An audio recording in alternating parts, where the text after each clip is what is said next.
Hi മക്കളെ, ഒരു സംശയമില്ലാതെ പറയാൻ പറ്റുന്ന ഒരു കാര്യമാണ്, കഴിഞ്ഞ 10 വർഷത്തിനിടയ്ക്ക് ഇത്രയും ടെൻഷൻ അടിക്കാൻ വിധിക്കപ്പെട്ട ഒരു +2 ബാച്ച് അത് നിങ്ങളത് തന്നെയായിരിക്കും എന്ന് വളരെ സങ്കടത്തോടു കൂടി തന്നെ എനിക്ക് പറയാൻ പറ്റും. കാരണം മറ്റൊന്നുമല്ല, ഈ വീഡിയോ ഞാൻ എടുക്കുന്നത് ഡിസംബർ 26-ാം തീയതിയാണ്.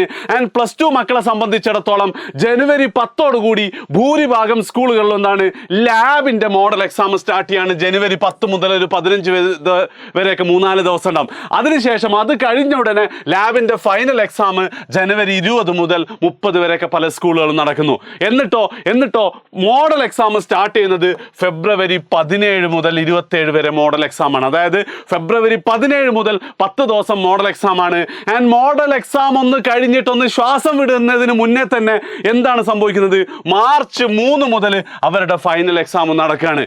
അപ്പോൾ ഇത് കാണുന്ന ചില ടീച്ചേഴ്സോ അല്ലെങ്കിൽ ചില പാരൻസ് അല്ലെ ചില ആൾക്കാരെങ്കിലും എന്ത് ചെയ്യുന്നുണ്ടാവും, ചിന്തിക്കുന്നുണ്ടാവും, എല്ലാ വർഷവും ഇങ്ങനെ തന്നെയല്ലേ, ഇതുപോലെ തന്നെയല്ലേ ജനുവരി മാസം മുതൽ. അത് സത്യമാണ്. പക്ഷെ ഇവിടെ 3 വ്യത്യാസങ്ങളുണ്ട്. ഒന്നാമത്തെ വ്യത്യാസം എന്ന് പറയുന്നത് +2 മക്കളുടെ +1 എക്സാമിനെ കുറിച്ച് നിങ്ങൾക്കൊക്കെ അറിയാവുന്നതാണ്. ഭൂരിഭാഗം കുട്ടികൾക്കും പ്രതീക്ഷിച്ച മാർക്ക് കിട്ടിയിട്ടില്ല. അവരൊക്കെ ഇംപ്രൂവ്മെന്റ് എക്സാം എഴുതുന്നുണ്ട്.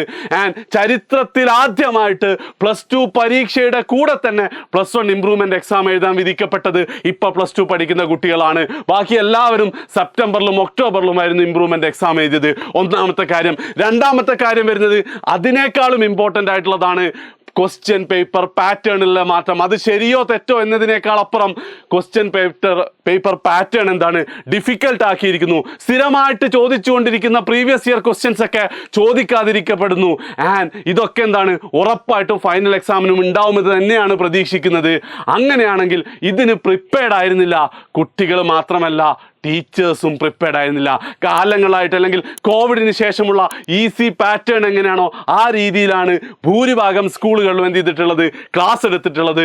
ഇനി അങ്ങോട്ട് എങ്ങനെ പോർഷൻസ് പോലും തീരാതിരിക്കുന്ന ഈ സമയത്ത് എങ്ങനെ പഠിപ്പിച്ച വിഷയങ്ങളിൽ കുറച്ചും കൂടെ ഡെപ്തിൽ ഡീപ്പായിട്ടുള്ള ക്വസ്റ്റ്യൻസ് എങ്ങനെ പഠിപ്പിച്ചു കൊടുക്കുന്നുള്ളത് കുട്ടികൾക്ക് മാത്രമല്ല ടെൻഷൻ, ടീച്ചേഴ്സിനുണ്ട്.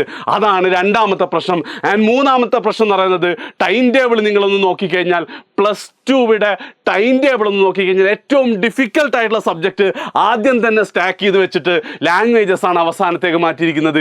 ഈ മൂന്ന് കാര്യങ്ങൾ കാരണം ഇപ്പൊ +2ൽ പഠിക്കുന്ന ഭൂരിഭാഗം മക്കളും തീ തിന്നുകൊണ്ടിരിക്കുകയാണ്.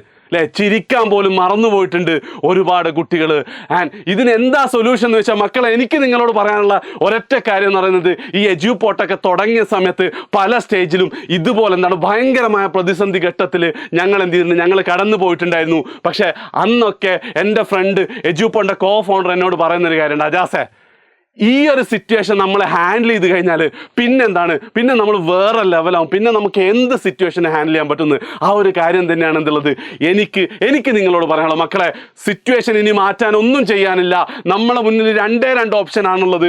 ഒന്ന് ടെൻഷൻ അടിച്ചിട്ട് തോറ്റു പോയിക്കൊണ്ട് മാറി നിൽക്കുക. രണ്ടാമത് എൻ്റെ മാക്സിമം, എനിക്ക് എടുക്കാൻ പറ്റുന്ന മാക്സിമം എഫേർട്ട് ഞാൻ എടുത്തിട്ട് എന്നെക്കൊണ്ട് പറ്റുന്ന രീതിയിൽ ഞാൻ പഠിക്കും, ഇതിനെ നേരിടുന്നു കരുതുക.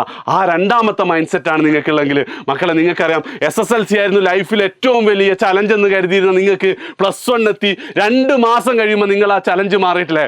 അതേപോലെ തന്നെ നിങ്ങളെക്കാൾ ഒരുപാട് ഓണം കൂടുതൽ ഉണ്ടാകുന്ന രീതിയിൽ ഞാൻ പറയാണ്, +2 അല്ല നിങ്ങളുടെ ഏറ്റവും വലിയ ചലഞ്ച്. ഇതിനേക്കാൾ വലിയ ചലഞ്ച് വരും. അതിലെന്ത് ചെയ്യാൻ പറ്റും? നിങ്ങൾക്ക് സധൈര്യം നേരിടാൻ പറ്റും.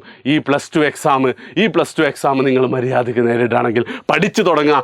ഒരൊറ്റ കാര്യം കൂടെ, ഈ ഒരു കാര്യം നിങ്ങളോടല്ല, നിങ്ങളുടെ അധ്യാപികമാരോടാണ്. കാരണം +2 കുട്ടികളെ സംബന്ധിച്ചിടത്തോളം 20 മാർക്കിൻ്റെ CEയും അതേപോലെ തന്നെ മിക്ക വിഷയങ്ങളും 40 മാർക്കിൻ്റെ ലാബും മുഴുവനായിട്ട് ഈ ടീച്ചേഴ്സിൻ്റെ കയ്യിലാണ്.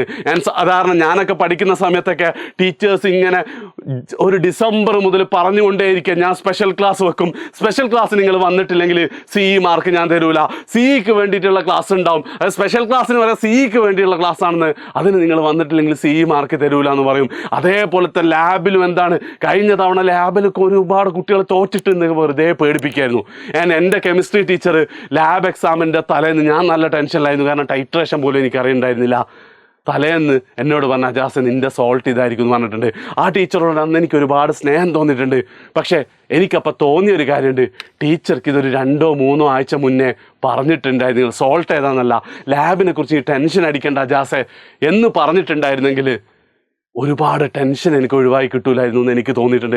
അത് തന്നെയാണ് ടീച്ചേഴ്സിനോട് പറയാനുള്ളത്. അതായത് നിങ്ങൾക്ക് വേണമെങ്കിൽ എന്ത് ചെയ്യാം, നിങ്ങൾ കൃത്യമായിട്ട് CE മാർക്കും ലാബൊക്കെ കൊടുക്കുന്ന ആൾക്കാരാണ്, ഇറ്റ്സ് ഓക്കെ. പക്ഷെ അങ്ങനെയല്ല, ഏറ്റവും അവസാനം കേരളത്തിലെ 90% സ്കൂളുകളും ചെയ്യുന്നത് പോലെ തന്നെ CE മാർക്കും ലാബിലും കിട്ടാവുന്ന പരമാവധി മാർക്ക് അല്ലെങ്കിൽ ഫുൾ മാർക്ക് തന്നെ നിങ്ങളെ കുട്ടികൾക്ക് നിങ്ങൾ കൊടുക്കുന്നുണ്ടെങ്കിൽ അത് ചെറിയൊരു രീതിയിലെങ്കിലും അവരോടൊന്ന് കമ്മ്യൂണിക്കേറ്റ് ചെയ്ത്, അല്ലെങ്കിൽ അറ്റ്ലീസ്റ്റ് അവരൊന്ന് പേടിപ്പിക്കാതിരിക്കുമെങ്കിലും നിങ്ങൾക്ക് ചെയ്താൽ ഒരുപാട് ആശ്വാസം കിട്ടും.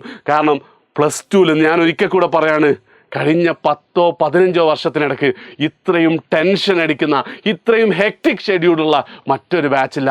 അവരെ കുറച്ചെങ്കിലും സപ്പോർട്ട് ചെയ്യാൻ പറ്റുക നിങ്ങൾക്ക് മാത്രമാണ്. സോ എൻ്റെ മക്കളോട് പറയാനുള്ളത്, ഞാൻ പറഞ്ഞതൊക്കെ ശരിയാണെങ്കിൽ നിങ്ങൾ ഫോർവേഡ് ചെയ്യേണ്ട നിങ്ങളുടെ ടീച്ചർമാർക്കാണ്. പക്ഷേ എല്ലാവർക്കും ആ ധൈര്യം ഉണ്ടാവില്ല. പക്ഷേ മാക്സിമം നിങ്ങൾ ഫ്രണ്ട്സിന് നിങ്ങൾ ഫോർവേഡ് ചെയ്താൽ അതിൽ ധൈര്യമുള്ള ടീച്ചേഴ്സിനോട് നല്ല കമ്പനിയുള്ള ആരെങ്കിലുമൊക്കെ അവർക്കിത് ഷെയർ ചെയ്യും. ഒരു പക്ഷെ എന്താണ്, നിങ്ങളുടെ ലാബ്, പ്രാക്ടിക്കൽ, എന്നൊക്കെ പറഞ്ഞിട്ടുള്ള ഒരുപാട് ടെൻഷൻ അവർ ഒഴിവാക്കി തരും. ഒരിക്കൽ കൂടെ പറയാണ്, തോറ്റ് കൊടുക്കരുത്. നമ്മൾ എന്ത് ചെയ്യും, മാക്സിമം പോരാടും. അതിൻ്റെ കട്ട സപ്പോർട്ടായിട്ട് എജ്യൂപോർട്ട് നിങ്ങളെ കൂടെ ഉണ്ട്. ഒരൊറ്റ കാര്യം നിങ്ങൾ തീരുമാനിക്കുക, ബാക്കി എല്ലാ ഡിസ്ട്രാക്ഷൻസും മാറ്റി വെച്ചിട്ട് പഠിക്കാൻ നിങ്ങൾ തയ്യാറാവുകയാണെങ്കിൽ ഉറപ്പായിട്ട് ഇതൊക്കെ നമ്മൾ ഹാൻഡിൽ തന്നെ ചെയ്യും.